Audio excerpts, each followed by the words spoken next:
다들 살면서 이런 생각 한 번쯤은 합니다. 세상에 저렇게 집이 많은데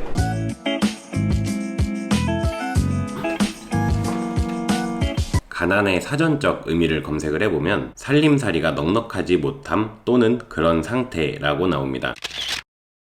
저는 어릴 때부터 살림살이가 넉넉하지 못했어요.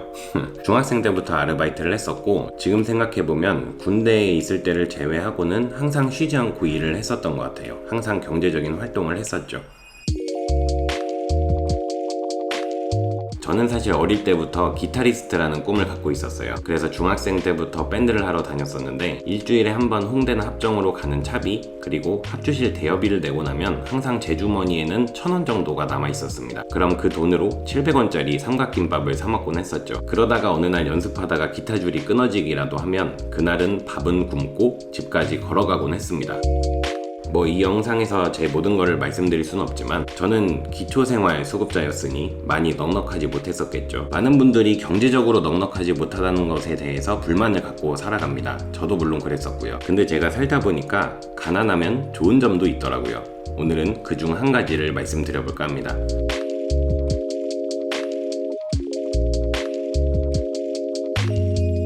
넉넉하지 못한 사람들은 상대적으로 행복을 쉽게 느낄 수가 있습니다. 하지만 우리가 평소에 그거를 느끼지 못하고 살아갈 뿐이죠.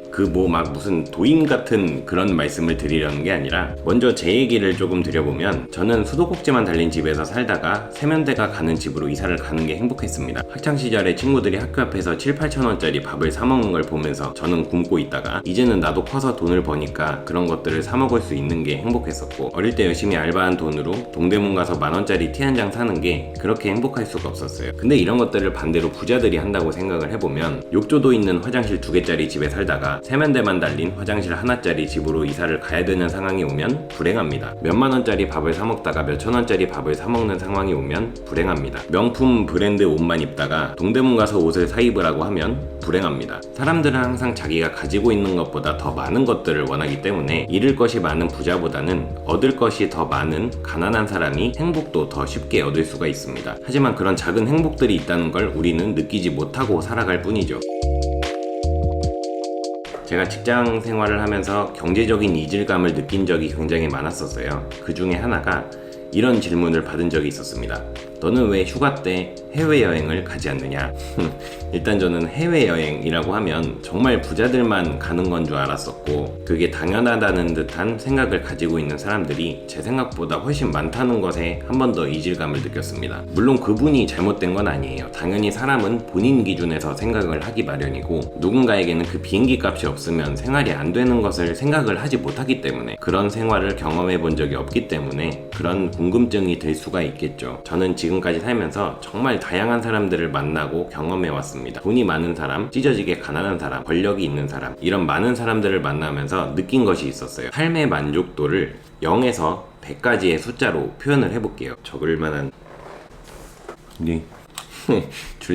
줄자가 있어요. 0에서 100이라는 삶의 만족도가 있습니다. 기본적인 의식주에 문제가 없는 상태를 50이라고 가정을 하면 가난한 사람들은 0에서 시작합니다. 그래서 50까지만 다다르더라도 삶의 만족도를 느낄 수가 있어요. 하지만 어느 정도 부를 갖춘 사람이라면 이 만족도는 0이 아니라 50에서 시작을 합니다. 이미 의식주는 해결이 된 상태이기 때문에 그러면 이 50에서 출발하신 분들은 50에서 100이 아니라 150을 바라보며 살게 되죠. 150. 근데 현실적으로 이 삶의 만족도는 이 100이라는 숫자를 채울 수가 없죠. 사람의 욕심은 끝이 없고 사실 이 이상의 영역은 금전적인 그러니까 부의 영역만은 아니니까요. 한 70에서 80 한 요 정도만 돼도 이때부터는 사람들이 가지고 있는 것을 잃는 것에 대한 두려움이 생기기도 합니다. 그래서 뭘 해도 재미가 없고 삶의 행복이라는 것을 점점 잃어가게 되죠. 그래서 상대적으로 넉넉하지 못한 분들이 작은 걸로도 행복을 느낄 수가 있는 겁니다. 근데 제 어린 시절을 생각을 해보면 돈이 없는 게 너무 싫어서 0의 위치인데 항상 100만을 바라보면서 살아왔기 때문에 이런 작은 행복들을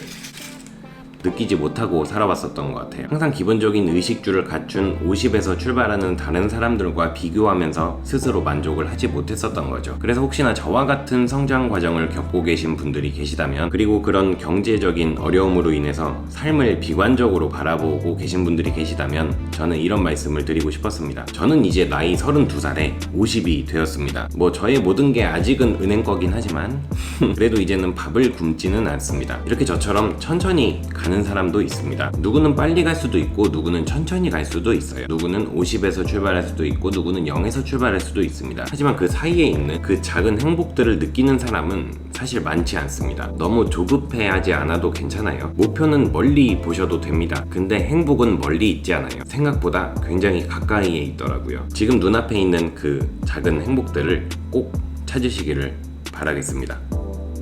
누가 그러더라고요. 행복은 불행하지 않다면 행복한 거다. 어떻게 생각을 해도 삶이 달라지지 않는다면 차라리 그런 작은 것들을 좀 보면서 살아가는 것이 더 행복하지 않을까, 그렇게 생각을 하면서 오늘 영상을 마치도록 하겠습니다. 그러면 여러분, 다음에 봬요.